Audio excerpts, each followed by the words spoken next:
Hi everyone, I'm gonna show you an easy way to see if your barbecue cooks with an even temperature, and we are going to use bread for that.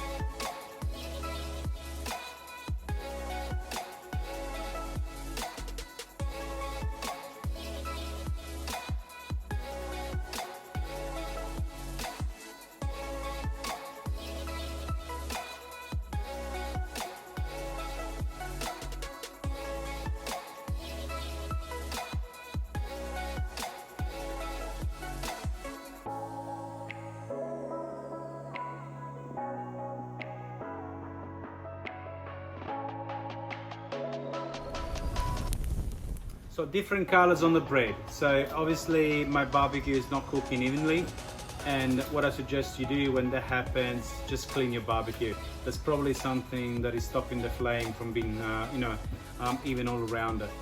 So what I suggest you do, look at a barbecue, clean it, see if there's anything that sort of blocks the flame, and do the test again. So I hope you like the video, and please like the video, subscribe to my channel, and I will see you next time.